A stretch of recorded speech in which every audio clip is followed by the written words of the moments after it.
rise for the pledge. Pledge allegiance to the flag of the United States of America and to the republic for which it stands, one nation, under God, indivisible, with liberty and justice for all.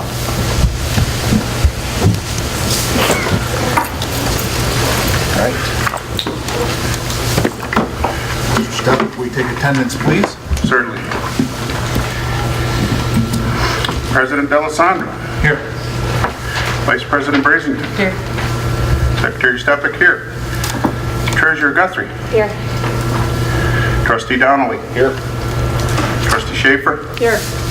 Trustee Bailey. Here. Thank you. Any changes to the board agenda? None.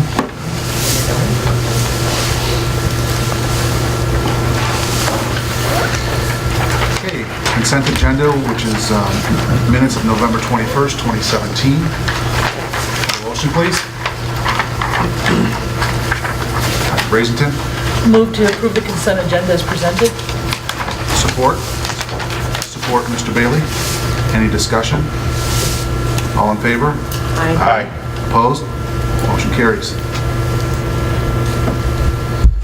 Item 4, prearranged to address the board. Mr. Ackerman, do you want to start? Sure. Where would you like me to stand? Wherever you'd like. In front of the camera somewhere. Okay. Please.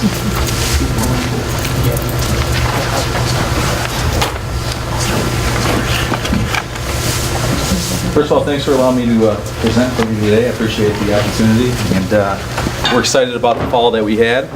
A lot of success on the fields, courts, but a lot of success in the classroom, which is what counts.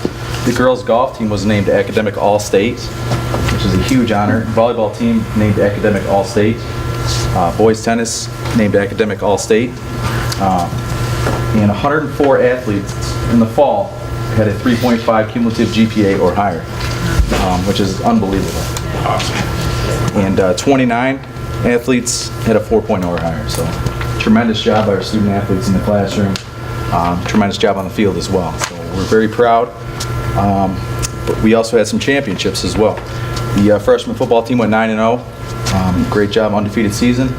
And we also had a OAA swim, girls swim championship, and a OAA boys cross country championship. So first I'd like to introduce Coach Norm Petersheims, and he's going to talk a little bit about his team. How you guys doing? Hi, Mr. P.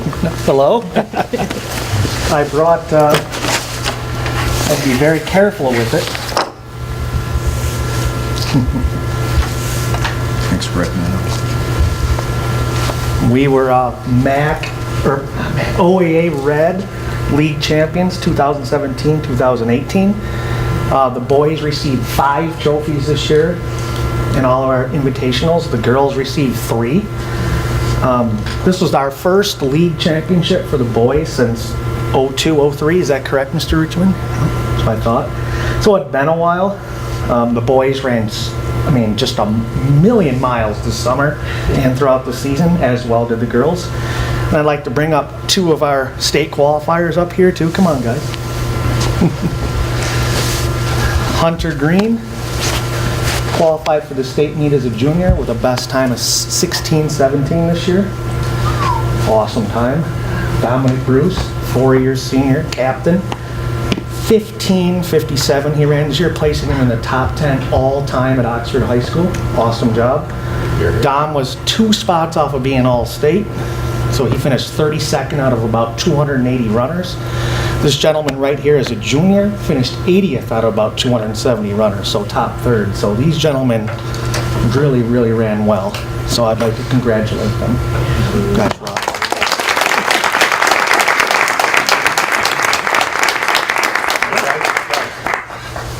Stay back up there for a picture. Oh, okay.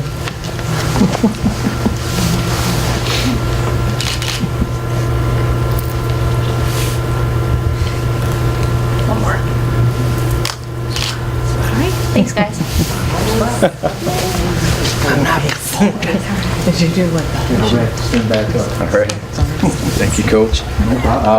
Coach Jackie Rank of the swim team, the girls swim team, could not make it tonight. The boys swim team had a meet, so she is there coaching. But we did have 4 individual league champions: Ashley Weltick, Jenna Fissler, Kiera Velligan, and Victoria McClenigan. I'm sorry. And we had 5 state qualifiers, which are those same individuals, along with Rachel Commons. Coach gave me a little piece to read here. The girls swim and dive team accomplished a perfect season this month. The Wildcats went 7-0 in dual meets. Individual league champions included actually the girls I just read, and we had some new school records as well. Kiera Vidalgan continued on the regional diving championships, where she placed 5th to continue on to the MHSA Division I state meet. 4 swimmers, Ashley Wiltick and the girls I named before, they swam well. They did well. We had a 21st finish in the 100 backstroke, and it was also a new school record. And Coach Rank said this was the best season she has ever had with this team, not only because of their success in the water, but because of the way the girls handled themselves at each meet with poise, grace, and determination. So, very proud of those girls here. You want to stand up? You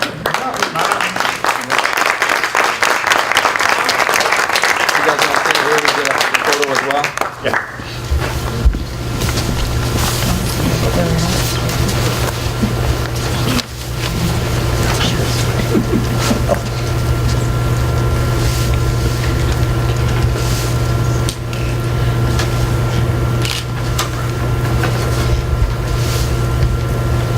Thanks, guys. Again, I thank you for the opportunity to present our athlete. Thanks for your time. Very good. Thank you, Jordan. Thank you. Okay.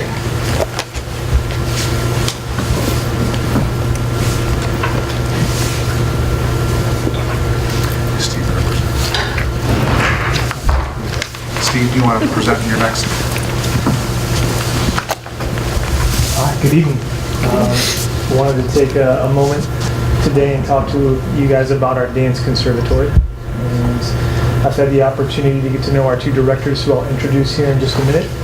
And I'll let them speak on the program and, more importantly, the students involved and some specific students who came with us tonight. But the takeaway from the dance conservatory and the program is the family sense and feel that they have. And I can't get into the curriculum because I'm not that expert in performing arts, but when you walk into that environment, you can feel that family and that support that they've built in that program. And that's something that's really unmeasurable. You can't quantify that in results, in assessing the curriculum and seeing the performance. And certainly the students do outstanding work, and they are amazing. They've been in so many performances throughout the school this year, both during the school day and after school at different activities and performances. But what they bring into our school is that sense of family and that connectedness in our school and our culture. And that part is immeasurable. So I'll introduce our 2 directors of the Dance Conservatory, Katie Koivunen and Dana Brewer. Hello. Hasn't been too long since we last stood in front of you guys to talk about the program.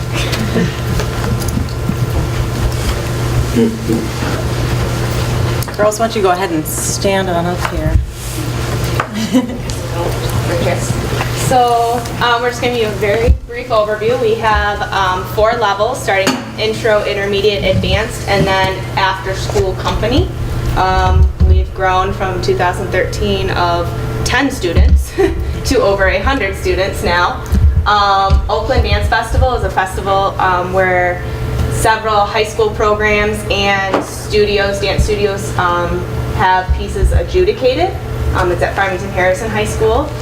And this was the first year that we were selected to perform in their evening performance. They only picked 3 dances out of 60, and our high school students were chosen for that.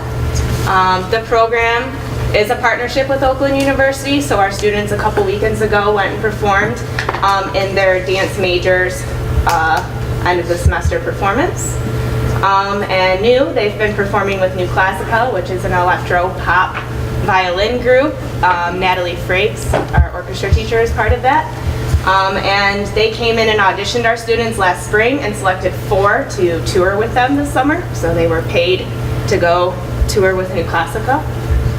You want to talk about the We do a lot of collaboration with other classes. We've worked with the orchestra, not just New Classica, but the chamber and the rest of the orchestra as well.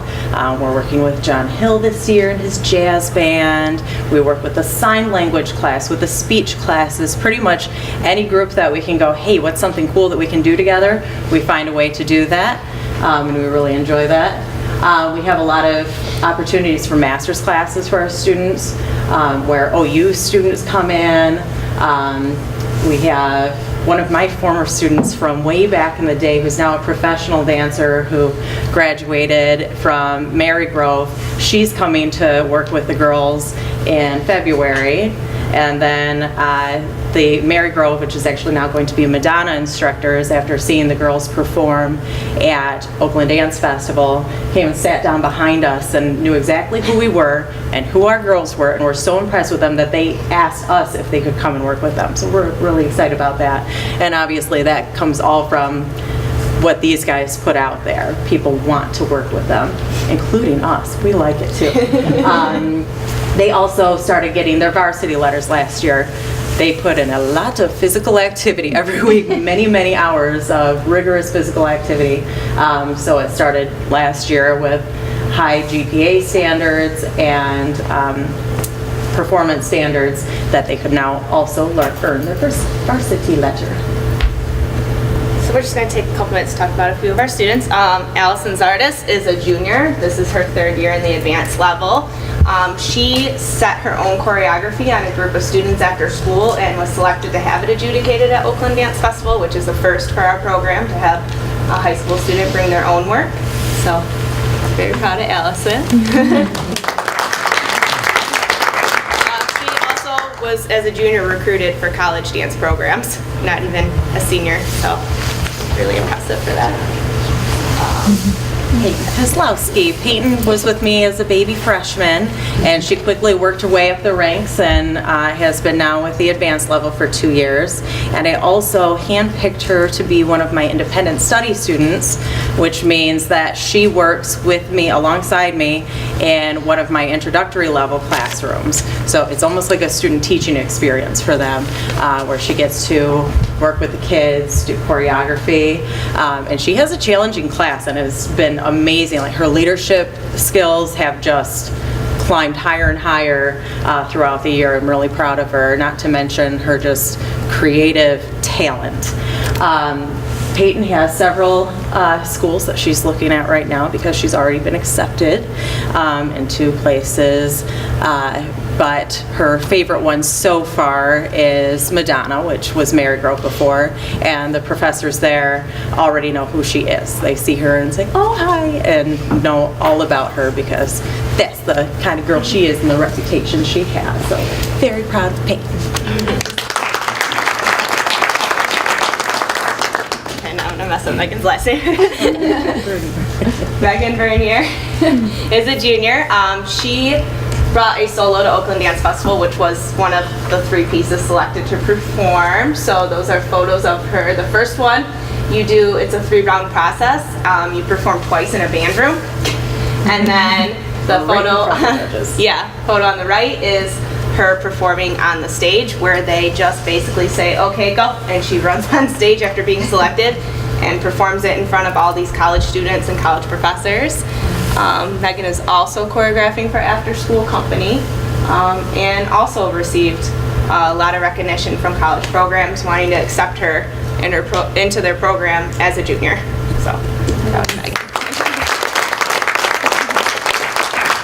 Like a little bundle of joy every room Yeah, she that walks too. in. By the way, adjudication in this case, it can have a negative turn too. So when Megan and the other girls dance before the judges, it's the directors of different university programs, and then they stand right in front of them smiling while the directors give them feedback. So it's a really cool and powerful process. Miss Becca Wood. Becca is a senior, and she entered right into the advanced level of the program. I still remember her audition very well when standing at the bar, and Katie said, okay, we're going to take the pair leg up and hers one up here. I'm like, advanced. Just amazingly talented girl. She also is working with me as an independent study student, and the rapport that she has with her kids, with her kids, they have them her age, but they have that respect for her as a teacher, and they really are like this great little happy family in there. They have a lot of fun together, and she's just a phenomenal teacher. I rarely have to like stand in and go, okay, and also, because she has it covered, and she knows her stuff. They all know it. And Becca is looking into physical therapy, but if she doesn't end up sticking something with dance because it's so in her blood, I will be very, very surprised. Yeah. Oh, now she might. So Becca would. And then our last was Grace Kitching. She's at her studio at dance practice right now, but she has also been in the program as a freshman in the advanced level, and has worked on choreography, done solos for every show, and just really hardworking, tons of potential, and also at Oakland Dance Festival received many scholarships for summer programs and attention from college programs. So proud of Grace too.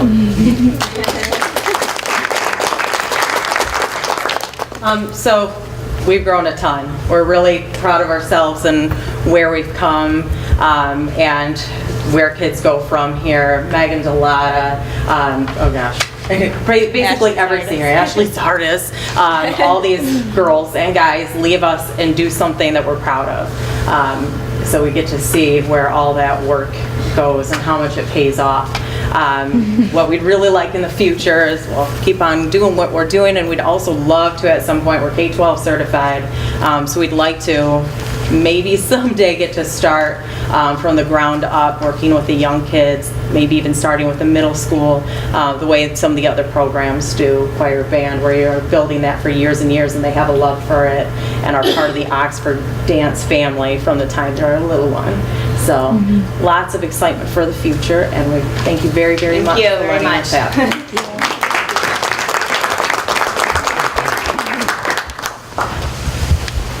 Ladies, you're more than welcome to stay. But if you want to leave, They have dance class and Bible study. that's kind of what I'm thinking. Okay, Mr. Eldridge. While Jason's getting that up on the screen, if you were looking at some of those photos, I've been known to mosey on down to the Performing Arts Center and jump in there myself and do a few dance moves. There's no photo for that. Is there any record of this? You're going to have to trust me on this one. Okay, all right, we'll trust you on it. You and Jordan, Yeah, Jordan dancing, I can only picture Doing that. lifts with each other. the Nobody puts Jordan in the corner, is that? yeah, got that lift down. That's great. I'm expecting by the next board meeting, I want to see that lift. I don't care who lifts who. I'm thinking maybe, Jordan, you might be lifting Steve.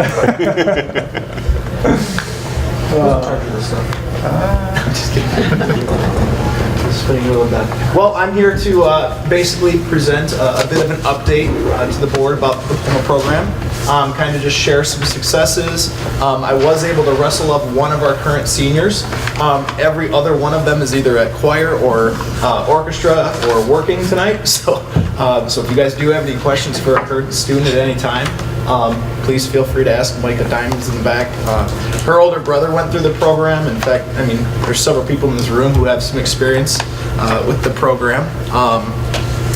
But ultimately, like I said, just wanted to share a bit of an update with you all. We are seeing some pretty good success. Every single year, it seems, we're getting good news in July every year. So this is going to maybe be a little bit different from the dance. Less action shots, I think. Less action shots, and more so focus on just the students who have already finished and been through the program, who are all in college right now. Ultimately, with the diploma program kind of finishing in senior year, we don't find out by graduation whether they've gotten the diploma or not. We don't find out until July. So it's nice to kind of come in and give you guys an update.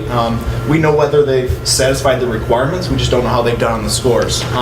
So I wanted to kind of, just real quickly just refresh the board's memory about what it even takes to earn the IB diploma. Ultimately, it takes a total of 6 classes. 3 of those classes are taken at what we call higher level, and 3 classes are taken at standard level. And basically those 6 classes are taken all over the school, from arts to math, science, language arts, a foreign language is required. Additionally, they have to complete a theory of knowledge class where they'll also write an extended longer paper, as well as perform a presentation for their class. And then they also have to write an up to a 4,000 word essay, which is as close to a college writing paper as you could ever get in a high school setting. And kind of some of the reports we get back from those students when they go to college is that paper is so much like what they do in college that they know how to do it. They've been mentored through the process. So that's definitely one of the biggest, as much as it's a pain while they're trying to finish it up, right, Micah? It does pay off in the end, and they do come back and say great things about it. They also have to complete basically a service experiential learning component, which we call creativity, action, and service. One of our girls last year ran the Wildcat 5K, ended up raising over $2,000 for an autism group in the area. They're pretty active kids, as you can imagine. And they ultimately have to score 24 points across those courses. So I am happy to report that even though it wasn't a large number of students last year, 7 of our 8 students actually earned the diploma. And this is those students, and they're not here. They're all taking exams in college and couldn't be with us tonight, but I did want to mention their names and kind of, let you know, hey, these are where some of our kids are landing. We've got Caitlin Brantley earned it. She's at U of M. Jonathan Decker earned it. He's also at U of M. And I believe he's studying economics and political science. Pretty much a lot of people are double major or undecided just because that's kind of IB kid way. We've got Charity Garner, also at the University of Michigan. Claire Gottfried, also at the University of Michigan. Brooke Hebb is at Oakland University. Peter Veltigian is at the Naval Academy. And one of our students actually decided to take the year off, even though she earned the diploma, and she's currently applying to the United States Military Academy. So, wishing her well, and hopefully she gets in. But ultimately, these kids they're going places with this diploma. They're being recognized with it. Here's just a few of the places, not just last year's group, but over the years, these are where our kids are landing and having great success, everything I hear back. Pretty big name schools. Still no Ivy Leagues, but we're getting there. All right, so I did gather a couple of quotes from a few of our students from last year. So this is from Claire Gottfried. She's at U of M now. The biggest things you'll see is that they really develop a group, kind of what you heard with the dance culture. Really, they become family within the IB cohort. So becoming friends with a lot of other IB kids was one of the best things that's ever happened to me. But I also appreciated the freedom for discussion and independent thinking in classes like TOK, which is that theory of knowledge class, and history. I genuinely looked forward to coming to school most days, which hasn't been the case since elementary school. So that's always refreshing to hear those kinds of things, at least for me. And then I've got Rachel Baker said that the IAs, which is our lingo for the internal assessments, which is basically the part of the program that they're doing the work in the school, and we grade it and then get basically checked to make sure we're grading it right. So although difficult and stress-inducing, were perhaps the most beneficial part of the program. I improved both my research and technical writing skills. I also loved the small class setting, which allowed for more personal relationships between each of our classmates and teachers. We weren't just friends, we were an IB team. They really do. They really do have to band together, and they're going through fairly difficult times. And getting together and having those supports is important, and they realize that pretty quickly. So here's just kind of just the overall trend of where our program's been going in terms of getting the diploma. Our first year, not great. I think we were about 27% of the kids got the diploma. So it wasn't great. We were still figuring things out, but as you can see, we've kind of been on an uptick. So we're up in pretty much our last 3-year average is about an 80% of our kids are getting a diploma. Which when this people from Pueblo were up here, they were amazed at that, and they were trying to figure out the little tricks of the trade. They're trying to get me to come down there. we'll see. And then just some other information. Just our kids are scoring well on the SAT as well. So whether that's, you know, good kids being in the program or the program actually helping them, I can't tell you. But they're generally good kids, and they really do work hard. That's really all I wanted to update you with. But like I said, Micah's back there if anybody wanted to ask any questions to a student. Otherwise, thank you for your time. Yeah. Well, Micah, thanks for coming. I'm sure you had other things to do on a Tuesday evening. So, but it just shows the dedication, and that's really the key. You got people leading your group that are that dedicated that trickles down. So, thank you, Jason. I have a question. Oh, Mr. Stepek, I'm sorry. Yeah. You said when the people came up from Pueblo, they were excited to hear your statistics. What are the statistics for other schools, percentage-wise, of getting that diploma? I can't tell you offhand, but we are definitely up there. Okay. And other people notice. Awesome. You know, I would just like to say that we're better than 70% of the rest of the school. Something. I'd like to be able to say something. I would venture to guess that it's probably around there. I'll see if I can dig for that a little bit. That would nice. require other schools to share more. It would be nice for at least to be able to say that in the paper. I'll see what I can find. I'm 70% sure you might be accurate in that. Yeah. How do we really know, I mean, how are we defining whether or not our IB kids have a better shot at getting into colleges because they're an IB student as opposed to, I mean, these are obviously bright kids to get into the program and to stay with the program, because I've heard it's very hard, it's very stressful, a lot of work. So how do we know that they're getting a bump up? How do we know that?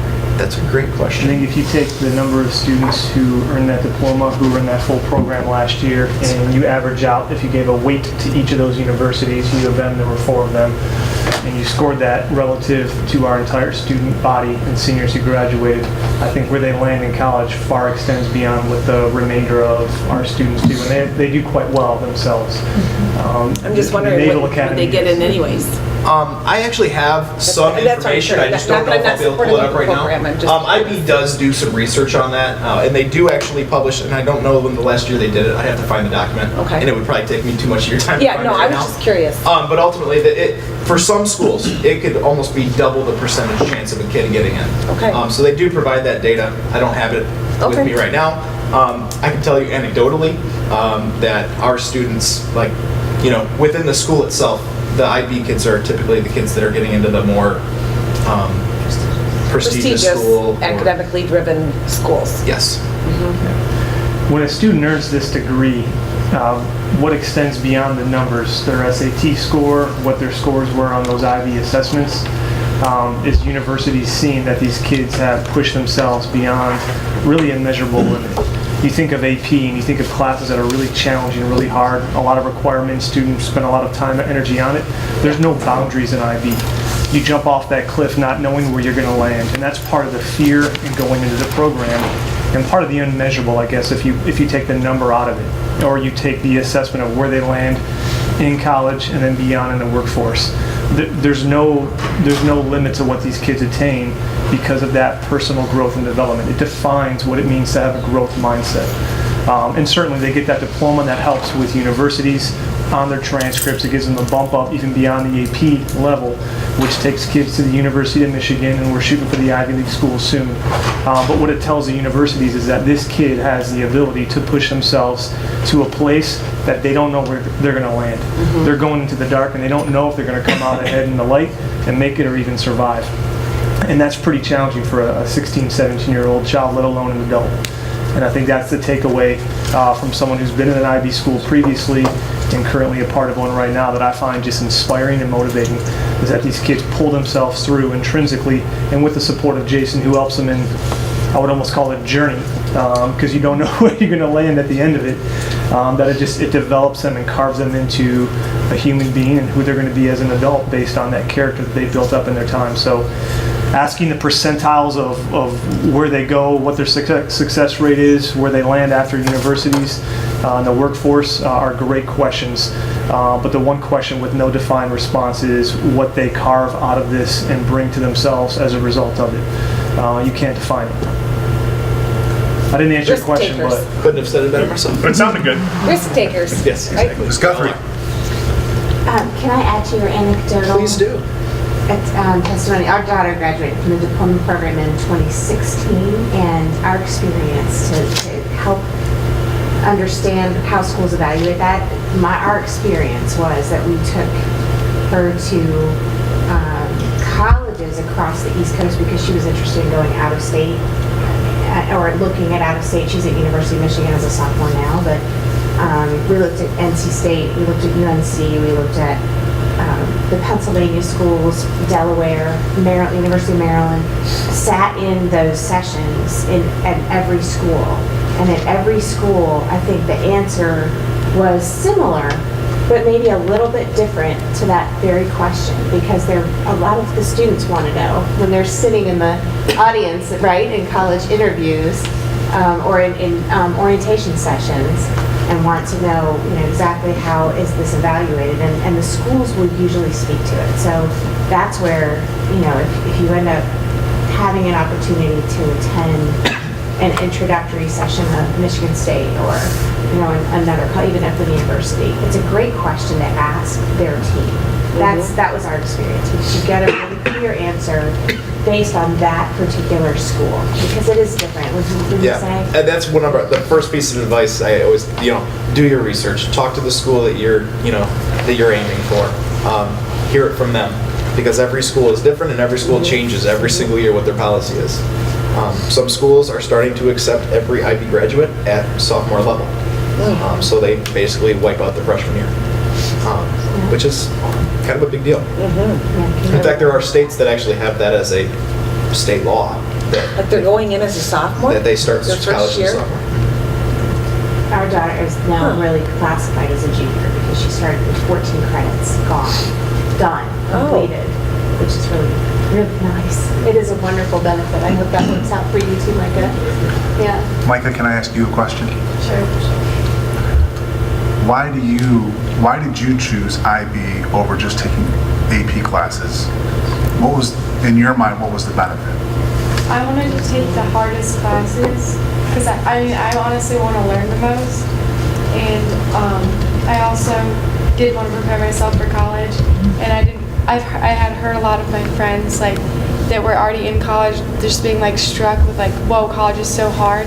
But I did hear that IB would prepare me for that, so that's what I was trying to do in taking IB. Thank you. I think what you find is that it prepares you at a maturity level faster than what you typically are going to get, because you just have to become more mature if you're going to make it, because you have to pick and choose the things that you do. I'm going to do this. Well, no, I have my IB presentation that I need to work on, and my IB it is much more rigorous. So it makes you unknowingly become more mature, because you have to make mature decisions at an earlier age, and it just kind of speeds up that process. So, and I appreciate your answer, because it's very well thought of. Thank you. Yes. Micah, are you involved in other activities outside of the IB program? Yes. Because I agree with Dan's point very much, but I also, in our experience, she was everywhere. So just not everywhere, absolutely not everywhere, but she was involved in other things too. She was able to balance that. I think we hear a lot about how it's not for everyone, right? Because it's academically rigorous, but it's also a cohort, like you saw, the team testimonial. So I think that's the thing, is there are a lot of unique and individual, really great programs at Oxford High School, and people find a way to fit in and feel so gratified where they are, and this is one of them, and an outstanding one at that, but we have a lot of those. But Micah, I'm sorry I interrupted you. It's okay. I'm part of the varsity cross country team, varsity track team. I do the powerlifting club. I'm also the vice president of National Honor Society. There you go. Keep going.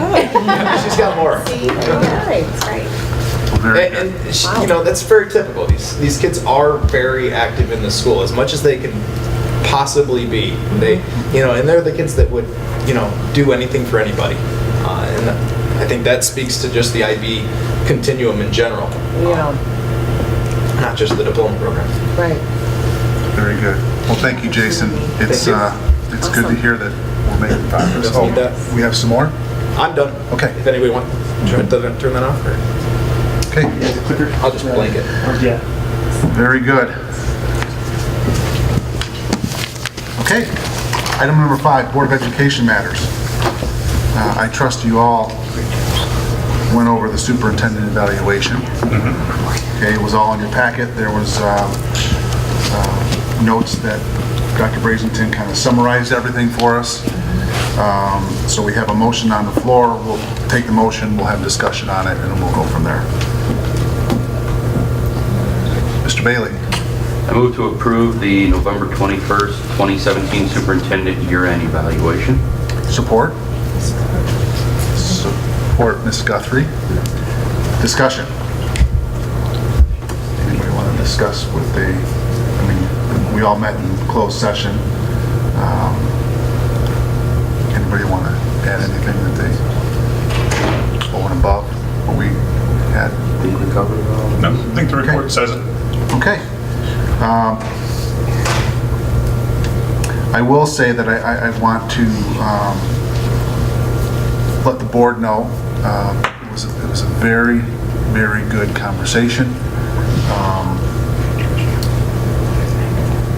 It wasn't just a process where we just threw a number out there, and you all should be commended for the amount of thought that you put into the effort that Tim puts into his job.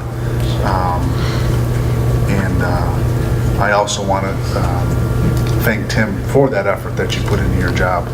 It is not just a 9 to 5. Just like every educator in this building, when you walk out the door, it doesn't go away. So we see it time and time and time again when we get the updates, what you're doing in the community, what group you've met with, what teacher group you met with, all the effort that you put into the bond. So I want to thank you for the amount of time and dedication you give to your profession. Okay? All right, all in favor? Aye. Opposed? Motion carries. Another motion. Mr. Schaefer? Move to adopt the resolution of support School Finance Research Collaborative as presented. Support? Support, Mr. Bailey. Any discussion? All in favor? Aye. Aye. Opposed? Motion carries. Thank you. All right, we have this board member office questionnaire. If you could take some time, doesn't have to be done tonight. Trying a little bit of a new process here where you put your name and what position you want to serve on the board. That's coming up at our first meeting of the year. Give it some thought. If you have any questions as to what a position entails, feel free to get a hold of Tim. Feel free to reach out to myself or Joyce or any of the other officers. Give it some thought and have this in by January 2nd. Our organizational meeting will be the first meeting of the year, which is the 8th, I believe. Not to put you on the spot, Pat, the 9th. So take some time to think about this and turn it into Pat. All right? Okay, FOIA appeal, item C. Group that presented the FOIA request is not here. This was their opportunity to provide information for the reason for their appeal for the FOIA request. As they're not here, I will consider the matter now closed. Okay, item 6, curriculum and instruction, Mr. Weaver. Do you want to take over for Ken there? Just Ken went down so he could watch his own student participate in the orchestra concert tonight, so there's no additional presentation for curriculum. Very good. Finance and operations, Mr. Barna. Good evening, everyone. In your board packet, there was a write-up for the primary switch, and I also provided you a packet with pictures as well of the primary switch located at Lakeville Elementary School. And so we did receive 3 quotes for the replacement of this primary switch, and ultimately, I am requesting a motion for approval due to the lengthy lead time for the construction and delivery of this switch. Okay.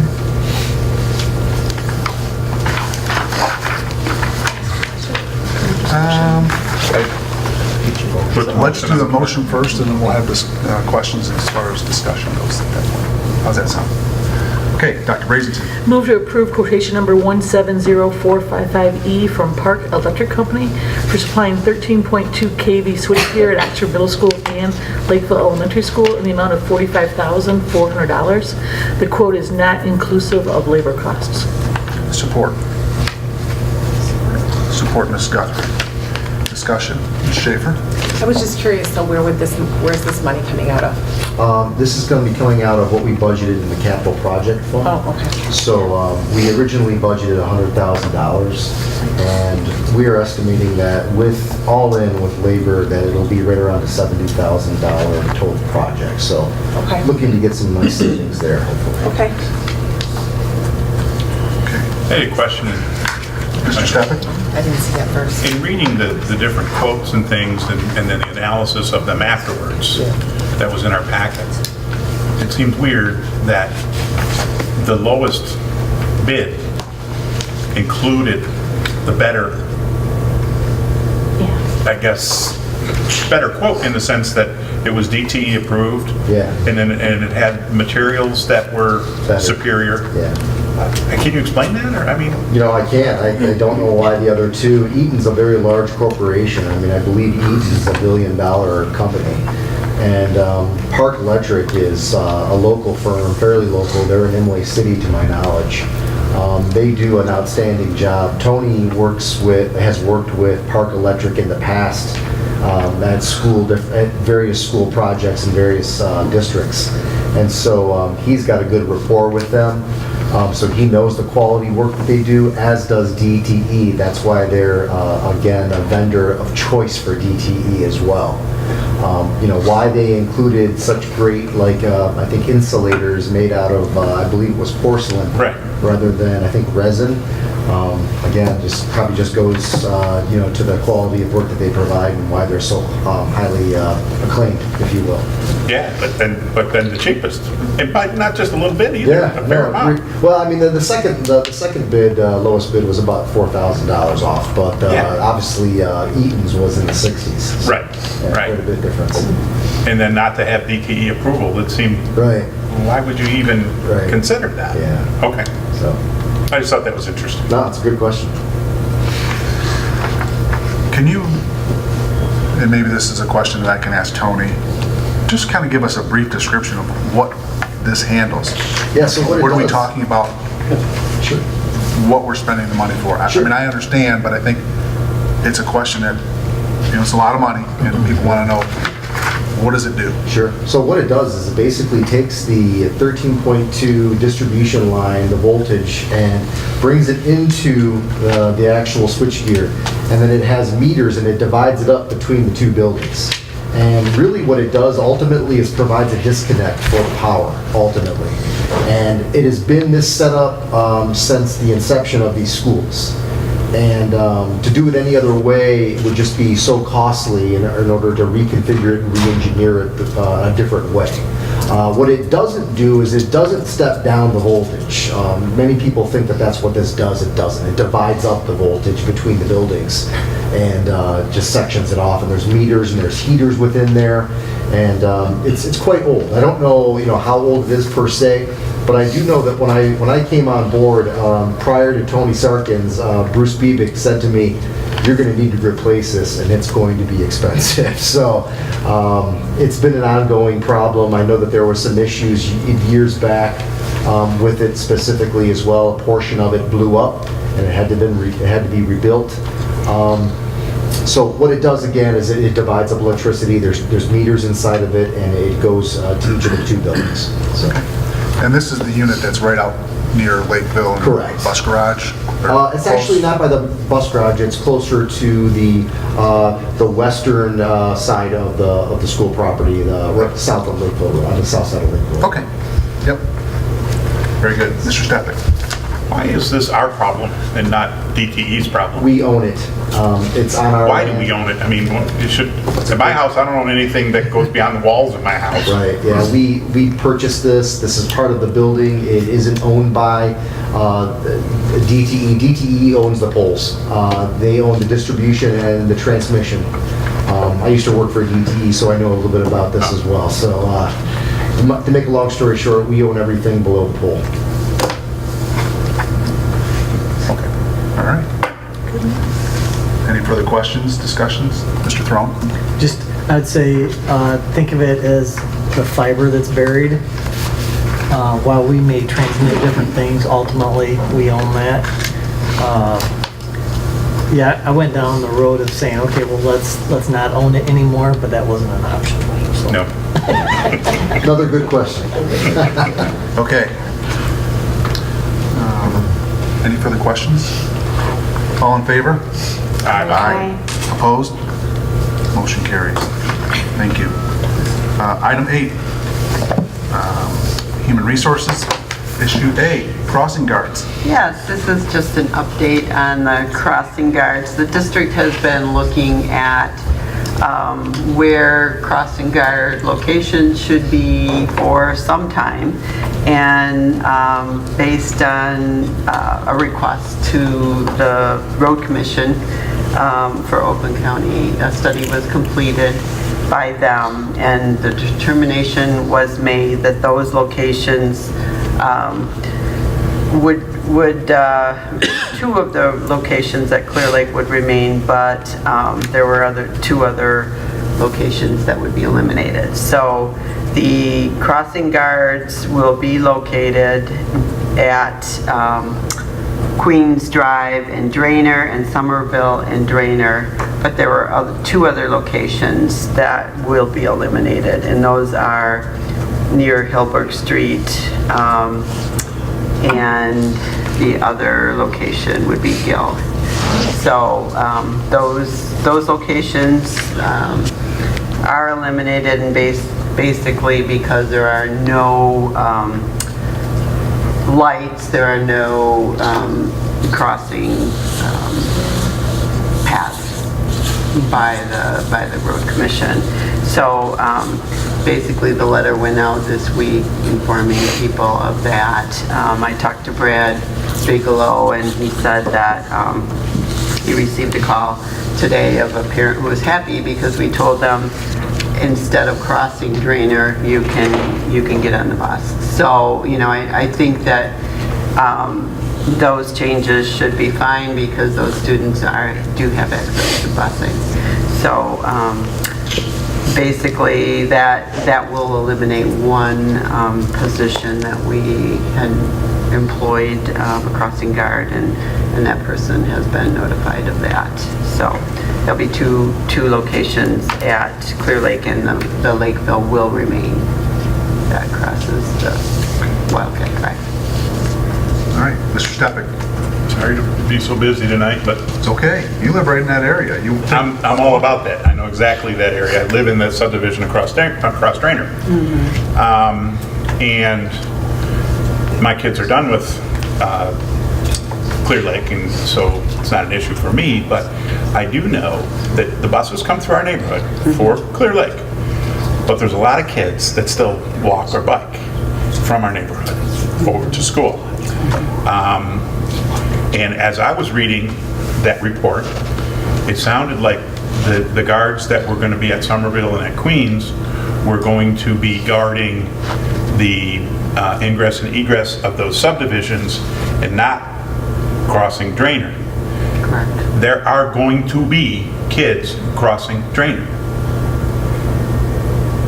I think that we somehow, even though we have buses for the kids there's kids that walk or take their bikes. So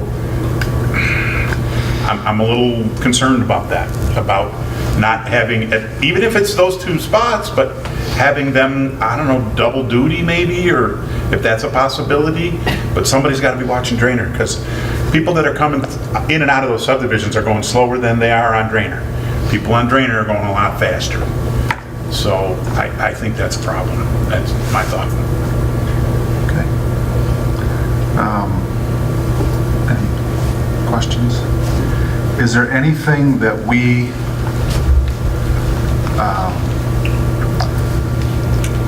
so one thing that I did read in the report is that Oakland County will be removing the crosswalk signs. Or the painted stripes or something? Painted stripes, they're going to be removing some items from that area so that it's not a crossing area, it's like a dedicated crossing area. They will be removing that. Which sort of makes it worse even. I don't know. Yeah. I think we have to accept that responsibility somehow. I mean, what do we pay that crossing guard? That's not a full-time job. No. 3 hours a day maybe, 4 hours is it? I don't know. I think throwing that money out to not have somebody there, I would just be against it. I don't know where I'm at. Mr. Thrum. I appreciate your concern for the students, and I think that was the main reason why we kicked off this study. It never was or has been a financial issue. That's not the concern. The real concern was that we had students crossing Drainer at two separate locations, and one location had no markings on the pavement, no flashing signs, nothing, and the other one had some worn out pavement markings. I think the district has more liability with crossing students at locations where the road commission says we should not be crossing students.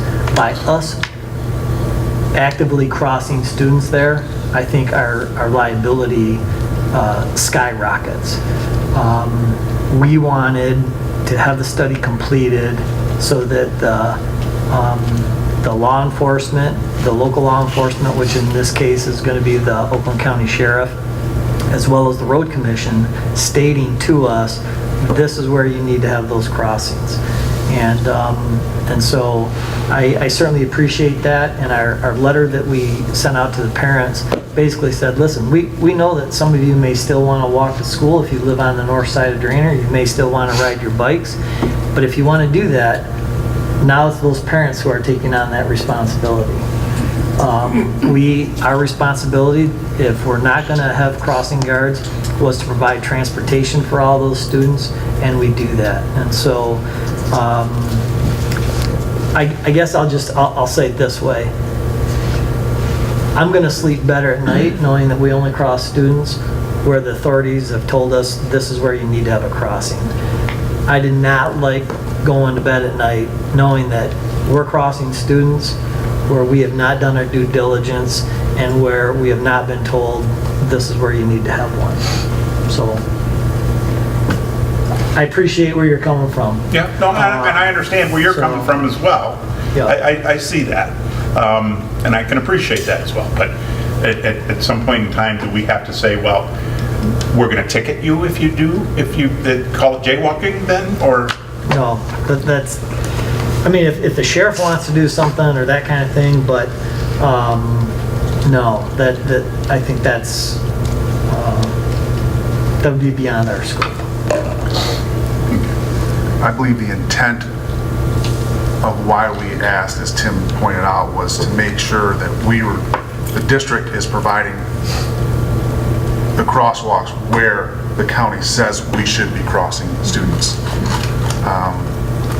And I think that's really ultimately what we need to be in concert with the county, law enforcement, and saying, okay, what is proper procedure, rather than what's convenient or what we've always done in the past. And I agree. I mean, you're talking not very much money. I can tell you if a kid gets hit crossing Drainer, we're going to be included in the lawsuit. Yep. I'm just saying, so. But I understand exactly what Tim's saying, and I can appreciate, I like to hear that he's sleeping at night, so. All right. So, any further questions? Mr. Bailey? Was there ever a discussion or look to put in a crossing similar to like what's over at Frosty Boy? Where like the joggers coming across the path or the bikers coming across the path, if they hit the flashers, by law, you have to come to a stop for those. So if they determined that the district needed to have a crossing, a cross drainer from north to south, south to north, then that's exactly what would have to be put in. So, yes. I really think at this point, it's an issue that the parents of Clear Lake can address with the Oxford or Oakland County Road Commission.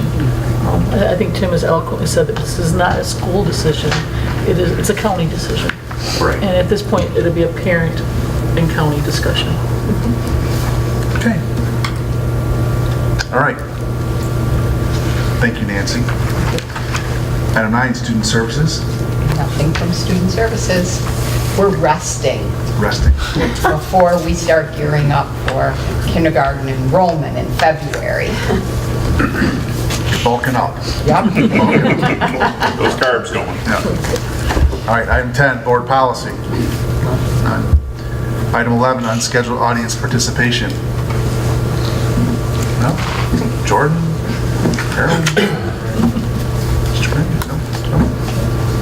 All right. Elise? Clarification? None? We have some scheduled activities. December 12th, the high school and middle school winter concerts at the Performing Arts Center. December 13th, the elementary super singers at Performing Arts. The 14th, the middle school winter choir concert, Performing Arts. December 15th and 16th, Many Moods of Christmas, the middle school. That is at the middle school, correct? Yeah. All right. December 23rd through January 7th is our holiday break, a much-deserved break for staff, students. So with that, we go into final board comments. Mr. Donnelly. To Ken and Nancy, you guys are in our thoughts and prayers. A lot's happened in this first half of the year, both within the board and staff. Just know that you're in our thoughts and prayers. Happy birthday, Tim. And I just want to say out loud, as Dan said, the evaluation process. Not only is it good to be able to say how excellent you are, I mean, that's cool, but I think the community needs to know that the amount of evidence that you have to provide to meet the state requirements to allow us to rate you the way we did, that was your work. That was your work. You could have done those things and not provided evidence, and we would have had to back off of our ability. You worked hard. And so I just appreciate it. Thank you very much. Mr. Stepik? Wow, that was fantastic. Great job. I did everything he said. I paid him before he got anything, so it's all right. Again, for the losses, my prayers are with you guys as well. Tim, it's great having you on board. I just knew from the first time we had you here, and that first time you came up with Timo, I said, man, this is going to be great. And it has been. And thank you very much. So I appreciate that. Love hearing from all the kids, and what a great fall we had. That's just awesome. Keep that continuing in the dance program. Oh, that's insane where that's gone to. If they have that many people get the recognition that they've gotten and have a student choreograph, that's awesome. I just love that. So thanks to all of those people for coming. That's it. Dr. Bracenden? echo again what Tom and Mark said. Really, really impressed with where our IB numbers are. I mean, the data is really telling, and the fact that some of our students are going through that program, not just going through the program, but actually succeeding in the program. I think that is just phenomenal, the growth that we have shown, that just being okay wasn't enough. And I really appreciate the effort of all the high school staff and what that's taken to take that program to the next level. I'm also, I know that the OEA and our district negotiated the contract, and I know that we really go pretty long into next week.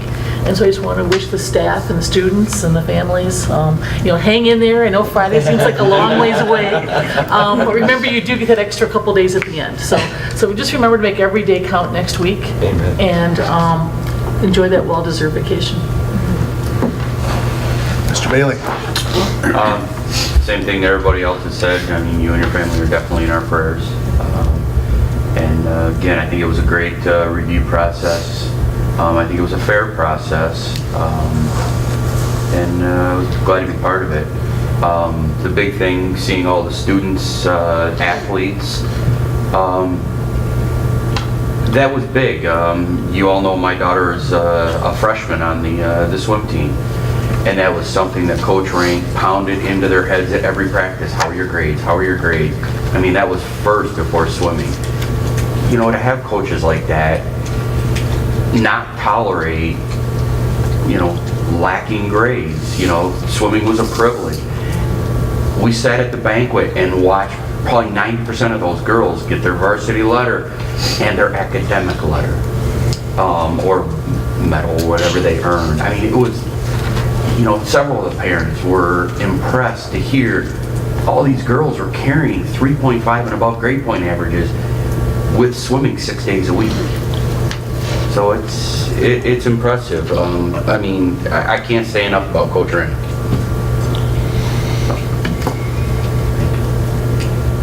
Guthrie. Jordan, nice to meet you. As this is the first for me, I've been so excited and waiting to meet you. So welcome, a late welcome, but great job. So excited about all the state recognized athletes, amazing news, and the dance program. I want to echo Mark's comments. I did not know that we had a dance program, and especially an excellent dance program. Very cool. Very exciting. There's so much to talk about with our schools. The IB program here and in all the elementary schools and at the middle school, I think is just something to be incredibly proud of. If you don't understand it, or you don't know that much about it, or you feel like you want to know more, it's a great one to understand, just like everything else we offer is. I think our kids are getting a global education, and as we all know, out in the world today, or out in our workplace, or wherever, that's a big word, that's an important word. And I do feel like they're getting what they need to move on successfully after they leave us. So I think that's really a big part of that. I want to thank Sam and Tony for giving us the details of updates like the switch problem and trying to answer the question about why we own it. Maybe Sam and I will try to figure that out together. As your treasurer, I'll try to help figure that one out. But thank you for those details. And Tim, I want to thank you also for a fantastic job. It was an honor to be part of the process to evaluate that evidence and work with my fellow board members. I think that was a really successful, fun experience to challenge each other a little bit with questions and around the process. I think that's great learning for us. If you guys have not had a chance, if somebody hasn't had a chance to see the international student video that Tim shared with, I think it was your November 22nd notes, maybe, recently. There's a video in his notes that is unbelievably great, where the international students are interviewed about being at Oxford schools. That'll give a lot of perspective. So I'm really proud of that. And I'll be sharing that everywhere I can. So be sure you take a minute to look at it if you're interested in something that'll blow more perspective into what we're able to do and what Tim's helping us with. And finally, I do want to say, I want to echo how sorry we are to Nancy and Kevin for their loss. And we do have something else to bring to you, so I'll wait for Kevin. Well, I'm the last. There's been a lot said, so happy birthday. Thank you. You're welcome. And of course, our sympathies with Nancy and Ken and their families, that's always difficult, especially during the holiday season, a lot to a burden. But I wanted to mention too, I thought this was really, the evaluation process I thought was really like our first team go. Yeah. And, we sit at these meetings and we kind of get a chance to talk and stuff like that. But that was the first time that we got to really do something, I think, as a team. And I felt like it really developed us as a team to work together, to really open up and listen to one another, not just with our ears, but actually say, yeah, okay, that's a good idea. Let's try that, or let's talk to Tim about that. And so, and I think Tim's performance obviously made it really easy for us. I hope people take the time to look at that because, like Tom said, he really has worked very hard for our community and for our schools and for the bond and for a lot of developmental programs that we have here at Oxford. And I hear things all the time about feedback, about what people think about us now. Perceptions have changed in the right direction, I think. And so I think that's a lot to be proud of. So, that's it. Okay. I want to echo what everybody said about Tim, but, also want to, when we started this IB process, and as we go forward with it, what I see is a board that is very mindful of the financial obligation that we make to that program. But what we saw tonight is an indication of the financial obligation that we make to that program is starting to pay off. You don't get it year one. You don't get it year two. You don't get it year three. It's a projected investment that we've decided long ago and we continue to make so that every student can challenge them where their educational platform is at. Joyce, as an educator, I'm sure you know there's a student level here and there's a student level here, and if you're not challenging both levels, you're going to be at the middle. And I don't think we ever want to be at the middle. We want these students to go through the ceiling. We want these students to come up and do the best that they can. So I'm glad to see that we're having the opportunities and we're providing the opportunities for all students regardless of their educational level of where they're at. As I said earlier in the process that we had for evaluating Tim, it was just good to see that we could talk about and have different ideas and different thoughts and different, well, we maybe think that he's a 5 or we think he's a 4, well, I think he's a 3, and then Tim says, well, you guys maybe, here's why so it was a very collaborative process, and it's very good to see that is where we're at right now. Very collaborative amongst the board. We don't always agree, and that's good. We're not just going to throw a number out there and say, yeah, let's get out of here. If you look at the meeting minutes, and I looked at them the other day, our meeting went really quick, and then it was what, a 2 or 3 hour 2-hour evaluation process. So although it appears it's an easy process, it's not, and so you all have done a good job. And I say that because we have relatively a very new board. I mean, we have 4 people that are within their first 2 years, and that's to say a lot about how you rolled up your sleeves and got after it. So, what's that? So there's signs flashing. Yes, no, you guys are getting up to speed very, very well. Happy birthday, Tim. You're getting closer. You're getting closer to retirement. We do not want to talk about that. We're not forcing you out. We do not want to talk about that. And lastly, I want to thank Jordan and Steve is gone, but I want to thank you both. When you have athletics and you have all the things that are moving, the challenge again is to provide opportunities for students. And not just an athletic opportunity. I think you hit the nail on the head earlier. The athletics are one part of it. The other part of the equation is the academics. And we want to make sure that those are valued equally. And we want our students to achieve great things in the classroom and great things on the athletic field. We want them to understand that we value both. And you guys are doing a great job. You guys are a really, really good team. And I've heard great things from a lot of different people about what you guys have been doing up here. And that's Carolyn, you as well. I mean, the whole group. Oh, there he is. Steve, I just want to let you know that we've heard great things about your entire staff. I have personally.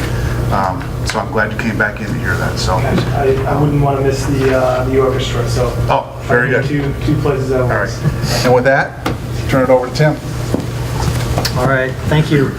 I appreciate the time and the effort that the board went into the evaluation process. I know that we all have our own perspectives coming in just from our past experiences and all those types of things, and so I appreciate the candidness,